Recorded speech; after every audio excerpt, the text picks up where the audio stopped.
ये नजारा आपने देखा ना होगा। पटना के 10 सर्कुलर रोड पर पूरी तरह सन्नाटा पसरा है। मेन गेट पर पुलिस का एक भी जवान नहीं है।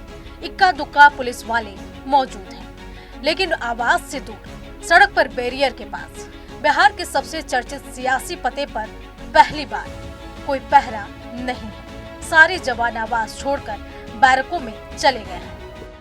थोड़ा इस नज़ारे को देख लीजिए, ये अमूमन नज़ारा नहीं होता। सारी कुर्सियां खाली है, गेट खाली है, कौन आएगा कौन जाएगा कोई देखने वाला नहीं है। सभी सुरक्षाकर्मी यहाँ से निकल गए हैं, क्योंकि यहाँ से कहा गया है कि आप यहाँ से निकल जाइए, हमें बिहार सरकार की कोई सुरक्षा नहीं चाहिए। तस्वीर आप देख लीजिए सामने आपके, इस तस्वीर को देखिए और समझिए कि किस तरीके से हालात हैं। पूरा सुरक्षाकर्मी कोई नहीं, कहीं कोई नहीं, एक सुरक्षाकर्मी कहीं मौजूद नहीं। ये राबड़ी, ये मुख्य द्वार जहाँ से गाड़ियाँ निकलती हैं, ये जहाँ से लोग जाते हैं, और ये लालू प्रसाद यादव का आवास। अब ये पूरा जानकारी हम आपको देते हैं। देखिए किस तरीके से हालात बने हुए हैं लालू आवास पे।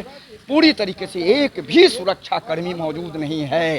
दरअसल सुरक्षा कम किए जाने से आहत लालू परिवार ने अपनी सुरक्षा सरकार को वापस लौटा दी है। लालू प्रसाद यादव और राबड़ी देवी के पास उनके छोटे बेटे और विधानसभा में नेता प्रतिपक्ष तेजस्वी यादव ने भी अपनी सुरक्षा वापस कर दी है। तेजस्वी अभी दिल्ली में है, लेकिन उनकी सुरक्षा में लगी Y+ सिक्योरिटी टीम पटना वापस आ गई है।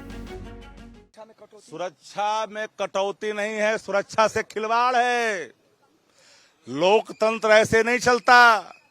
लोकतंत्र में जनता तय करती है पक्ष और विपक्ष। आप अपमानित करना चाहते हो, डरे हुए लोग हो, साहस नहीं है सामना करने का। किस तरह से जनादेश आया मालूम नहीं है लोगों को। ईवीएम के सुनामी के जनादेश को जनादेश का नहीं कहा जाता। ऑर्गेनिक अगर चुनाव हो गए तो आपकी जमानत जब्त हो जाएगी, और आप सुरक्षा से खिलवाड़ करना चाहते हो। एगो खरोच आई ना तो बिहार के जनाक्रोश को तुम झेल नहीं पाओगे। अभी सुरक्षा में जो कमी की गई है, समीक्षा की गई, तो लगता है कि उनका सुरक्षा घटाने की जरूरत पड़ी। ये सुरक्षा समिति के असेसमेंट के आधार पर ही होता है, इसलिए असेसमेंट के आधार पर हुआ है। हमको लगता है दबाव नहीं बनाना चाहिए। अगर उनको लग रहा है कि किसी तरह के उनके असुरक्षा या खतरा महसूस हो रहा है तो तुरंत उनको लिख करके देना चाहिए। लोकतंत्र में किसी को रोका नहीं जा सकता, लेकिन ये लौटाना उनकी धमकी है, और मैं समझता हूँ ये पहली बार इस तरह की धमकी वो नहीं दे रहे हैं। इसके पहले भी वो धमकी देते हैं। तो आखिर परिवार को सुरक्षा के घेरे में क्यों रखना चाहते हैं? इतनी सुरक्षा की उनकी जरूरत क्या है? उनको बिहार की जनता ने 25 सीट पर लाके खड़ा कर दिया, तो जनता में उनकी लोकप्रियता घटती जा रही है, जनता में उनकी साख खत्म होती जा रही है।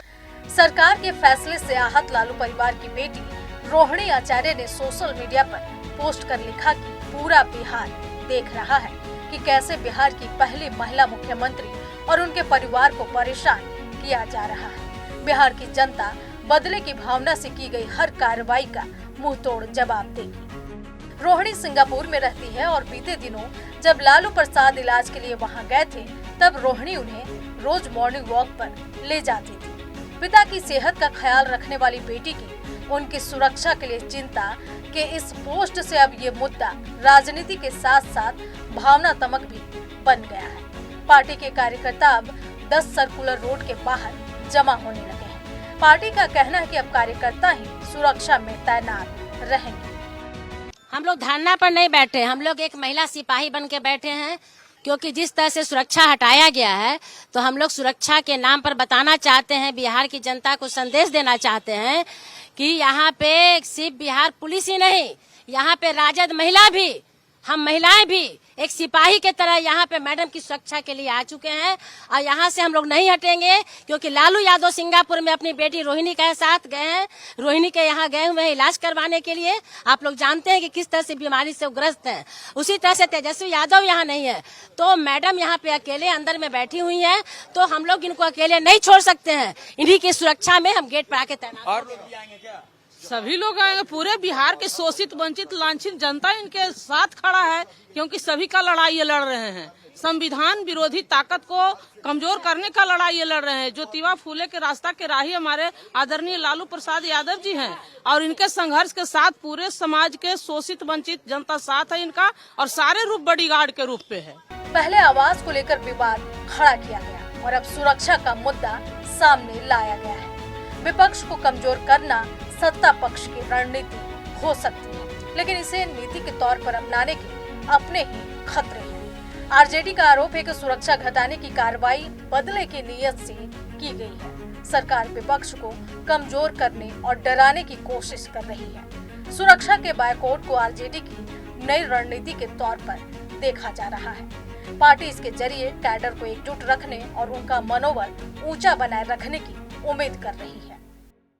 हम इसे में मौजूद है तेजस्वी यादव के आवास के अंदर। देखिए पूरी तरह से सुरक्षा कर्मियों को यहाँ से भी हटा दिया गया है। नजारा है, एक्सक्लूसिव वीडियो दिखा रहे हैं जहां तेजस्वी यादव ने भी अपने सुरक्षा कर्मियों को हटा दिया है। एक सुरक्षा कर्मी मौजूद नहीं है तेजस्वी यादव के सरकारी आवास पर। तेजस्वी यादव ने अपने पूरे सुरक्षा कर्मी को यहाँ से हटा दिया है और पूरी तरीके से अब तेजस्वी यादव भी सुरक्षा विहीन हो जाएंगे। कोई भी सुरक्षा कर्मी अंदर में मौजूद नहीं है। ये नजारा वीडियो हम आपको दिखा रहे हैं जो तेजस्वी यादव के आवास के अंदर का है। तो फिलहाल इस तस्वीर को आप देखिए, समझिए कि किस तरीके से तेजस्वी यादव ने अपने सुरक्षा कर्मियों को हटा दिया है और फिलहाल तेजस्वी यादव के अंदर भी सुरक्षाकर्मी मौजूद नहीं है और तेजस्वी यादव फिलहाल बिना सुरक्षाकर्मी के तो सरकारी आवास से भी तेजस्वी यादव के सुरक्षाकर्मी को हटा दिया। तेजस्वी यादव ने वापस लौटा। सहयोगी राजेश पटना।